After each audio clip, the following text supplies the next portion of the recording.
What's up, nerds? What's up, nerds? Goz Master here with another Magic the Gathering puzzle quest. Today's quest, a couple of different things. Number one, happy holidays. It's just going to be a short little video, a little impromptu off the top of the head. Just got done picking up some equipment I needed here at a local electronics store. Had to get a different hub for my computer so that I could actually connect all of the different devices that I'm expanding my ever-increasing empire. Something of that nature, at least. Today's quest, quick battle adventure trials, and I'm gonna do something that I wanted to do. I was hoping to do in game, but I'm not able to do it, so I'm gonna do it in IRL, and I'm gonna do it with you. So first off, my thoughts on the quick battle. Is it good? Is it not good? Listen, it's 4 matches to get 10 gold. When I have a lot of limited play, my challenge is the restrictions in the decks that go into it, or the card pool, I should say. So when you are going in here and editing what deck you can use, and you go into your card pool, you're gonna see that you're allowed the newest Ixalan, you get Zendikar, you get Ikoria, you get the older Zendikars. There's 2 of them. There's some, I don't even know what the heck those are. Some I think they're older Zendikars. So it's only Zendikar, Ikoria, and Ixalan, and then Origins. So those are the ones you're going to be able to go after. Well, if you're talking Ixalan, then the man you want to talk to are dinosaurs. And this is a look at my deck that I wound up running with Dak. And it's Atali Primal Storm, Otrimi. This is the best mutate card in my opinion. And then you've of course got Gisheth, who actually gives you free dinos. Brass Tunnel Grinder gets those cards out of hand. Remember Sunbird's Invocation? As I was playing with this, I lamented. Could you imagine having Sunbird's Invocation with Mystical Teachings running amok, this fetching a 9 casting cost card every time you cast one, essentially having Mystical being the only card in deck?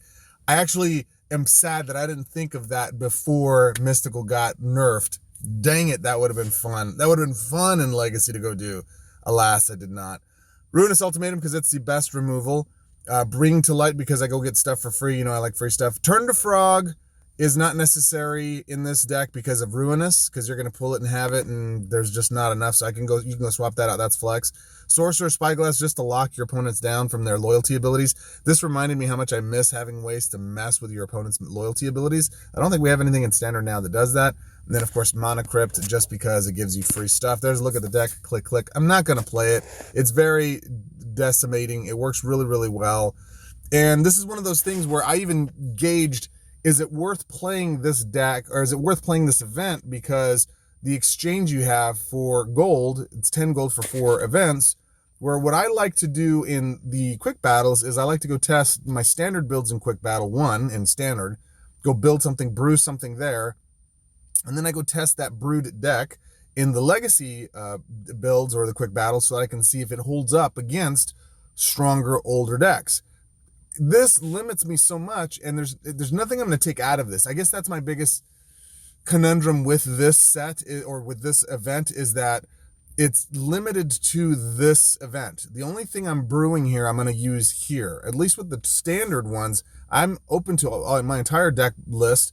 I can go play those standard cards, and I can go run those battles or run those decks in just about any other battle that's out there.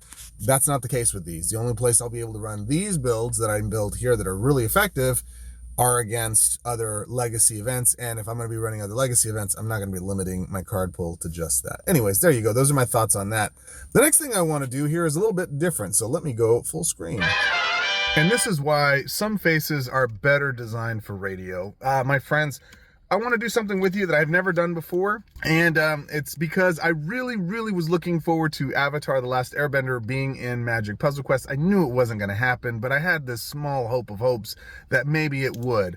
As I was getting my device here, they, lo and behold, had some Magic Avatar stuff on the shelf, and of course, being an impulse buyer as I am, I spent the $6 and some odd cents to pick this up, and I'm going to do an opening with you so I can do at least one pack opening with you guys and share that joy with you. Let's see. It's got 1 guaranteed foil in it. Let's see what we pull, yeah?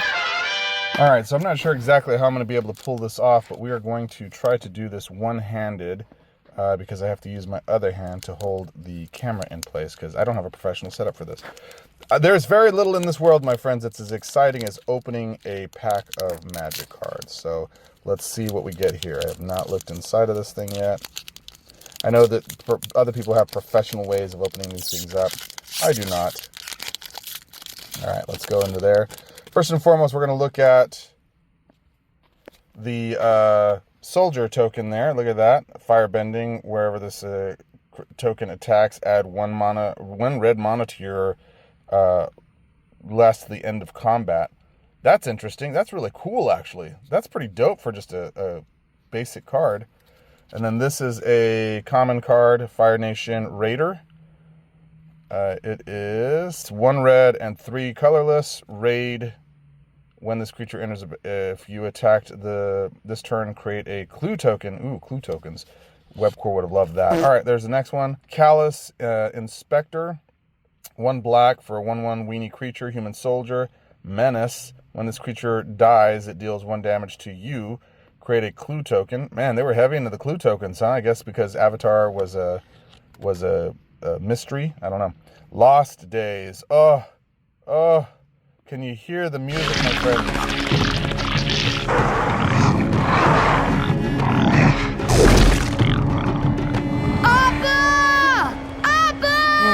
Lost Days. It is, what is that, 1 and 4? So that's a 5 casting cost card. It is a lesson. Ooh, it's an instant. The owner of target creature or enchantment puts it into their library, second from the top or on the bottom. You create a clue token, 2 sacrifices, draw a card. Right.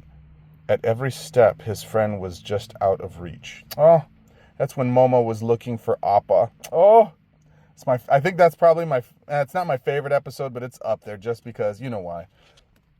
All right, let's get an airbending lesson. White and 2 colorless, instant lesson. Airbender target non-land permanent. Airbend target non-land permanent. What does that mean? Exile it. While it's exiled, its owner may cast it for 2 colorless mana rather than paying its mana cost. Non-land permanent, draw a card. That's kind of cool. So you could bounce stuff and recast it and get it back on the board, and has ETB effects. Very interesting move, young one. Monk Gyatso. Gyatso, yes. That is Aang's instructor from the show. Oh, I just really wanted to play with these cards in MTGPQ. My goodness. All right, 1 green and 4 colorless. Creature, Badger Mole. Badger Mole! The big bad badger moles who earthbend the tunnels, hate the wolf bats but love the sounds. Yes. When this creature enters Earthbend 2, which means target land you control becomes a 0/0 creature, with haste that is still a land, put 2 1/1 counters on it. When it dies or is exiled, return it to the battlefield tapped. That's really cool. When it dies And die. Return it to the battlefield tapped. That was one of the biggest challenges with running land creatures, is that they died and then you're out the land too. So now that they've got this, if it dies, put it back on the board. I wonder if exile effects still remove them from the board of play. Interesting. Creatures you control with +1/+1 counters on them have trampled. That's neat. That's really, really neat. So when this creature enters Earthbend 2, so I wonder if that can allow you to target up to 2 different lands, or you pay 2 per land you're impacting. I'm not sure. But it's a 4/4 creature for 5. All right, that's cool. Bender's Waterskin. Hey, it's Katara's Waterskin. 3 colorless. It's an artifact. Untap this artifact during each other player's untap step.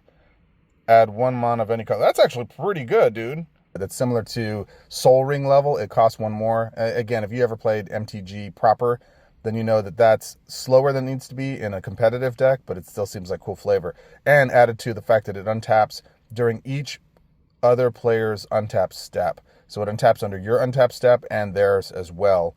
Katana's Waterskin ensured that they would always have water for bending, healing, or drinking. We're drinking your bending water? You used this on the swamp guy! Ugh! It does taste swampy. Cycle of Renewal. 3, it's a green and 2 colorless. It's an instant lesson. Sacrifice a land, search your library for up to 2 basic land cards, put them into the battlefield, tap, then shuffle. I always love cards like this. These acorns are everywhere, Aang. That means, of course, we'll grow back, says Katara. Oh, actually, I think that was when they were in that, where the elemental spirit wound up destroying the village and he had to go try to figure it out. I think that was it. I don't know. Cat Gator.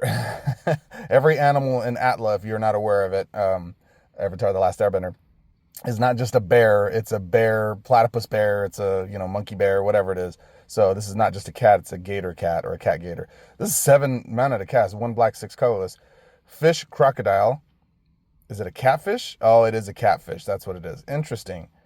They should have called it cat gator fish. Fish crocodile, life link. When this creature enters it, deals damage equal to the number of swamps you control to any target. So if you recur it from the yard, it's only a 3/2. People don't go fishing for cat gators. Cat gators go fishing for people.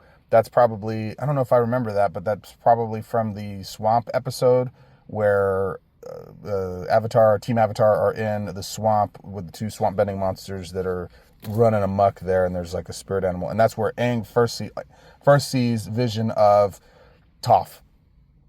Sokka, lateral strategist. Cool, I got a human warrior. He's uncommon. So these icons up here, if you're not familiar, it's blue or white you can use to cast it. So you can use 2 blue, or you can use 2 white, or you can use a white and blue, or you can use 2, whatever. One or the other. There you go. And 1 colorless mana, so it's 3 total. Legendary creature, human warrior ally. Vigilance. Whenever Sokka and at least one other creature attack, draw a Your card. waterbending won't do you much good here. I've studied northern water style, southern water style, even foggy swamp style.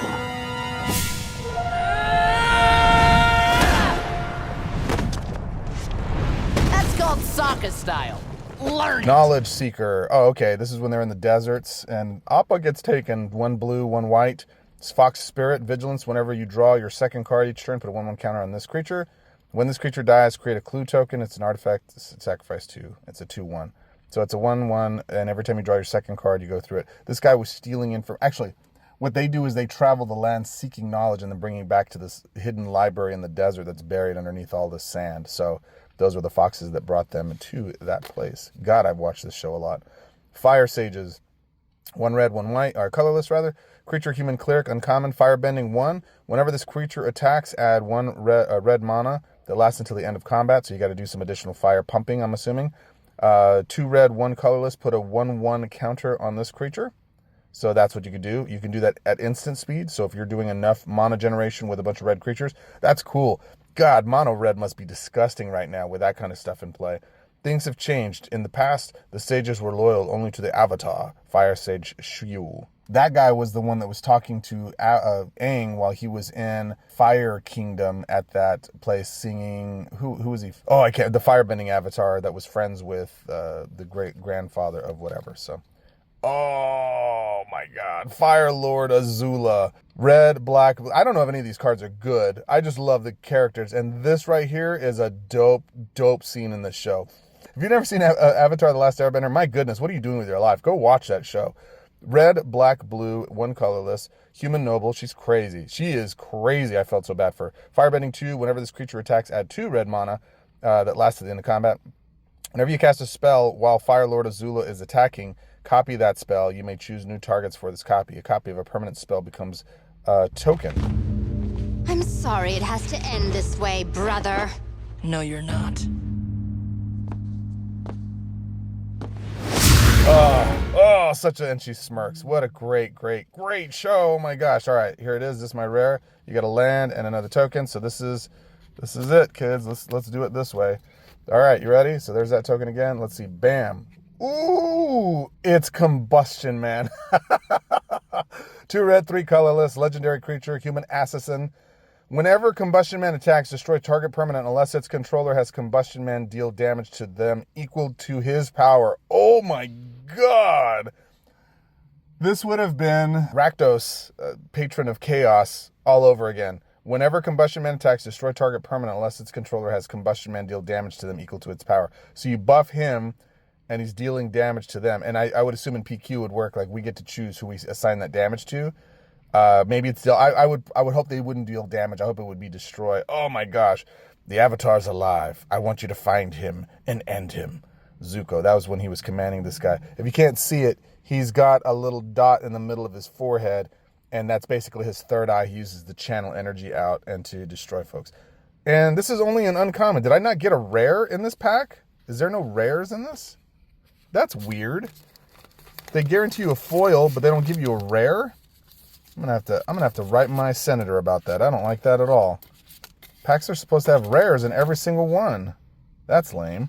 But this card is cool. I'm not complaining. I like it. All right. I think I've come up with a name for him. What do you think of Sparky Boom Man? Just think about it. How fun would that have been to be playing those and opening those packs in MTGPQ? Gosh, that would have been so much fun, man. That would have been... a hoot, but alas, I got to do it IRL. I probably shouldn't have bought this pack because I immediately want to go inside and buy a box. That was a lot of fun, just opening those cards and seeing those and reliving those memories and thinking about that. I don't know. What do we want? You want me to do some more of these? Let me know in the comments below. I might create a separate, video stream for those inside here. But Combustion, man, it's pretty dope, dude. It's pretty dope. I'm very excited for that. All right. As always, my friends, I appreciate you. I know you could be anywhere in the world. Chose to spend this time with me here. Hey, happy holiday to you. I don't know if you practice, you don't practice. Our house we don't celebrate Christmas, but I know it's a special time just for the things to be able to hang out with folks and to see family. And for that, that's, the best blessings in the world. As you get older, you start to get a little more of these freckles of gray patches in your beards and your hairs, or if you have hair still. You realize how precious time and life is. So I hope that you take the time and the life that you have and you're enjoying it with others that you love you, that celebrate you. And I hope that you understand how much I appreciate and celebrate you as well. Happy holidays, Merry if you're into all of that. Or just happy Wednesday, Thursday by the time you're watching this.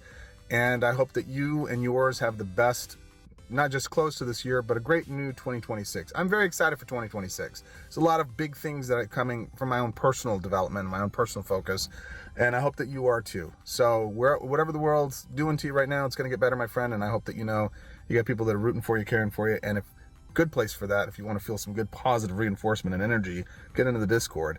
Some of the best players in the game, but really some of the best people in the world are just hanging out there offering advice, guidance, unsolicited, no charge, free to get in, and you're just going to get direction and feedback of exactly what you're looking for. No agenda. It's just a fun, drama-free. Well, most of the time it's drama-free. Try to keep it drama-free.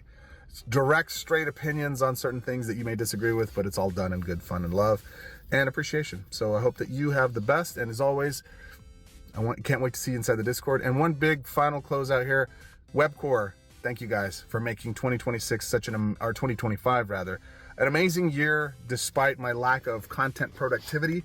It really has been a wonderful ride to this point. I'm hoping and looking forward to a bigger 2026. I know I've grumbled quite a bit. It's just because I'm so passionate about this game. Man, I would have loved to have seen this in here. I know you guys have no control over that, but boy, oh boy, would that have been amazing. Amazing. So, at any rate, appreciate you, Webcore. You know who you are. I appreciate you, the game player, viewer, buddy, friend of mine. You are a friend. I love you, man. I love you. I hope you have a great holiday season. I hope that you are blessed in every which way possible. And until our next quest, I hope that sword up, baby. Keep it up. All right, I'll talk to you in the next one.